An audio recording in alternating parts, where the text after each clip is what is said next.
tantangannya itu nggak begitu jauh beda ya, karena pada dasarnya saya selama 25 tahun bekerja di Pelabuhan Indonesia 2 gitu ya, sebelum saya ke DPR. Artinya hampir seluruh kegiatan-kegiatan di pelabuhan, kepelabuhanan, terutama di terminal peti kemas gitu ya, saya sudah di luar kepala lah gitu ya. Jadi nggak ada yang terlalu jauh berbeda sih sebenarnya, karena waktu saya di DPR pun di Komisi 9, tapi saya sebagai aktivis pelabuhan ya, sebagai aktivis buruh masih tetap berkecimpung ya dengan kawan-kawan buruh di pelabuhan, karena saya adalah salah satu Dewan Pembina Serikat Buruh Pekerja Pelabuhan Indonesia sampai hari ini. Jadi sebenarnya nggak ada yang begitu jauh beda sih sebenarnya ya. Hanya saja karena kalau Pelindo 2 kan besar ya. Nah, Pelindo 1 ini agak lebih kecil dari Pelindo 2, dan tantangannya juga berbeda karena kultur di sana dengan di Pelabuhan Indonesia 2 ini agak jauh berbeda. Itu saja sih tantangannya sebenarnya.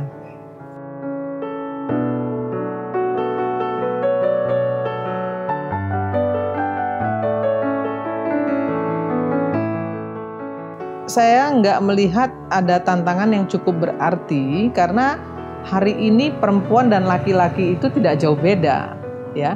Kalau secara physically tentu memang beda, tapi kita tidak bisa membandingkan perempuan dan laki-laki secara fisik.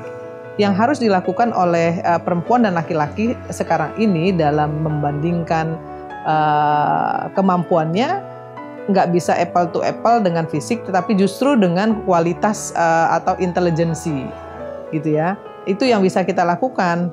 Kalau soal fisik harusnya perempuan itu 75%, laki-laki itu 100% positioningnya gitu ya. Nah, itu baru bisa dibandingkan karena fisik perempuan sama laki-laki berbeda. Tetapi di intelijensi, di kemampuan, di kapasitas, kapabilitas dan akuntabilitas, saya yakin nggak beda. Walaupun saya sebagai komisaris independen di Pelabuhan Indonesia 1, hari ini saya dipercaya sebagai ketua komite audit gitu ya. Nah, sementara di ketua KMNR-nya dijabat oleh ketua komisarisnya ya, ketua dewan komisarisnya menjabat sebagai komite KMNR, sementara saya dipercaya sebagai ketua komite audit. Artinya dari 6 komisaris yang ada, dan saya satu-satunya perempuan, tapi saya tetap diandalkan.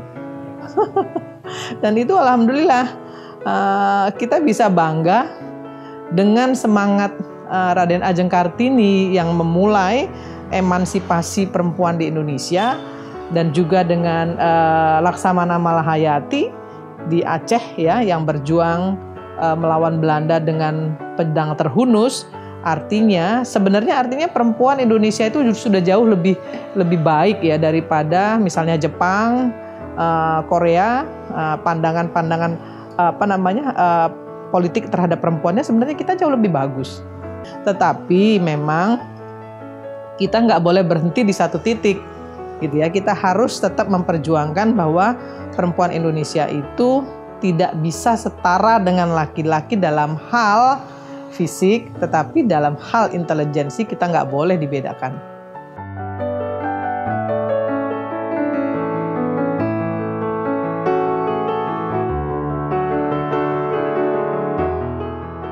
Ya, yang pertama yang saya lakukan bersama teman-teman di Dewan Komisaris adalah membenahi struktur di SDM.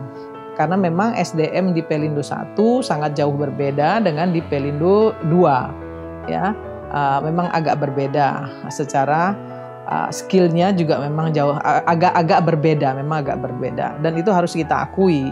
Nah, itulah yang kemudian membuat kami di Dewan Komisaris berusaha berbicara dan memberikan arahan kepada direksi, terutama Dirsum, untuk lebih meningkatkan SDM di Pelindo 1 dengan memberikan pelatihan-pelatihan, kemudian rolling jabatan, sehingga satu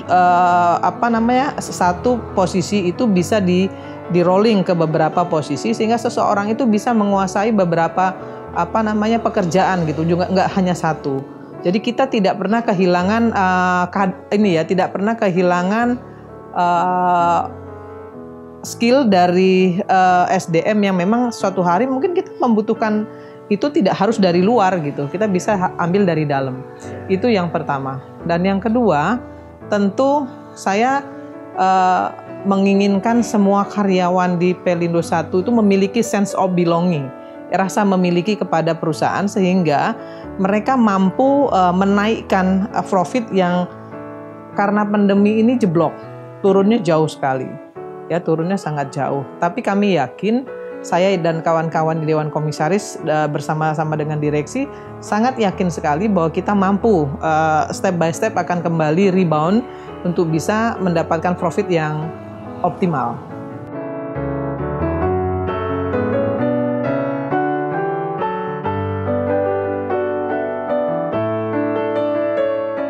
Kalau di bisnis pelabuhan sebenarnya nggak terlalu terasa ya, hanya saja karena Pelindo 1 ini lebih banyak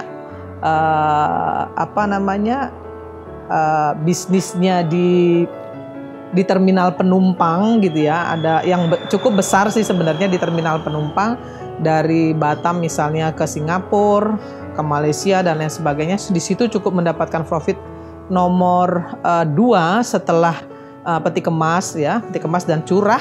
Ya, nomor 3 dari peti kemas, curah, kemudian terminal penumpang. Sehingga profit kita juga turunnya terasa sekali dari sektor itu. Nah, untuk itu yang harus dilakukan adalah tidak bisa hanya diserahkan kepada Pelindo 1 ataupun dari otoritas pelabuhan Medan misalnya. Nggak bisa, harus seluruh Indonesia. Indonesia ini harus clean dari COVID-19 sehingga penumpang yang akan berkunjung ataupun kita yang akan keluar itu juga sudah bisa dinetralisir lah ya, sudah bisa diperbaiki kondisi COVID-nya sehingga posisi kita menjadi lebih clean. Nah, kalau kondisi seputar Indonesia, Pelabuhan Indonesia 1 yaitu Batam, Tanjung Pinang, Medan, kemudian Tanjung Balai Karimun, itu pelabuhan-pelabuhan besar yang ada di Pelabuhan Indonesia 1 tersebut clean dari COVID, tentu produktivitas dari pelabuhan penumpang kita pasti akan kembali normal, dan itu tentu akan menambah profit kembali ya, bisa mengembalikan profit yang selama ini hancur di sektor itu.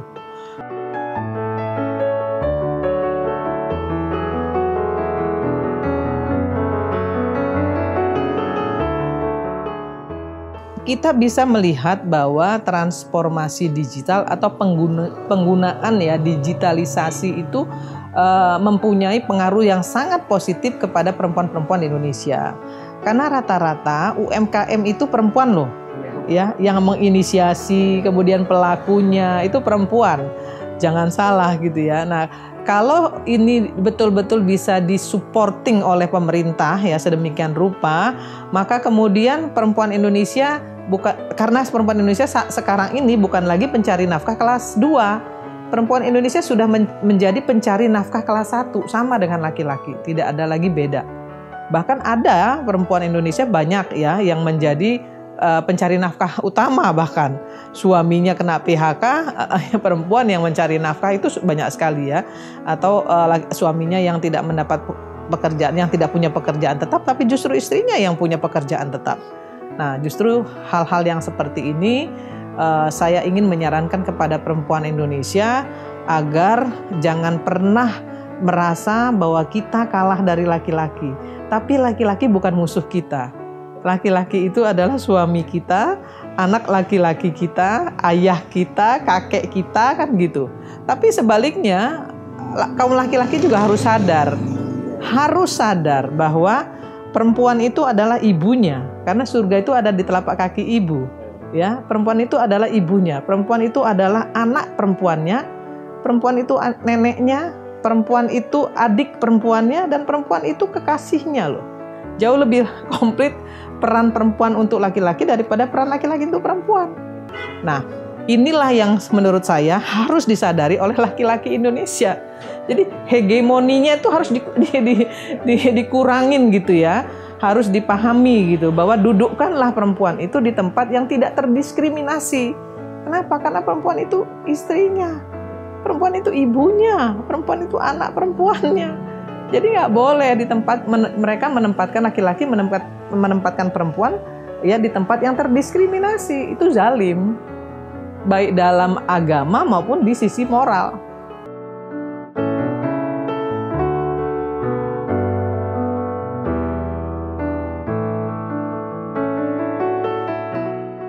Bagi saya, malu itu moral, ya. Kesalahan yang kita lakukan itu akan membuat kita akan membuat kita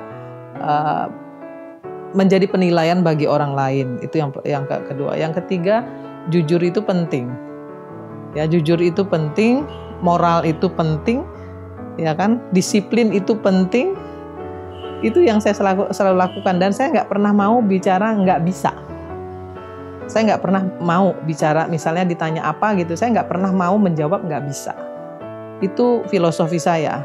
Karena orang yang selalu bicara tidak bisa, itu pasti orang yang malas gitu ya, dan dia pasti bukan orang yang akan menjadi sukses. Karena orang sukses itu pasti nggak pernah bicara nggak bisa.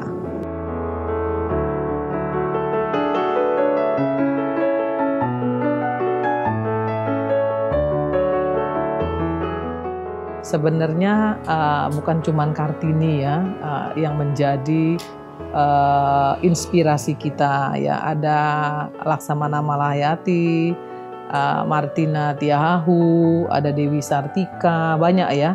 Dan sekarang Kartini-Kartini masa kini itu juga banyak yang luar biasa gitu. Tetapi harus kita ingat perempuan Indonesia bahwa semangat yang ditularkan oleh Kartini kepada kita semua jangan hanya jadi slogan, tapi harus betul-betul kita fahami dan kita saling mendukung. Gitu, perempuan Indonesia itu harus saling mendukung, saling memberikan supportingnya.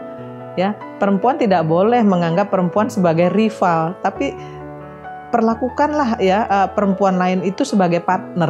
Gitu, itu yang akan membuat perempuan Indonesia nantinya akan setara dengan laki-laki dan tidak terdiskriminasi dalam posisi apapun, baik di domestik maupun di publik.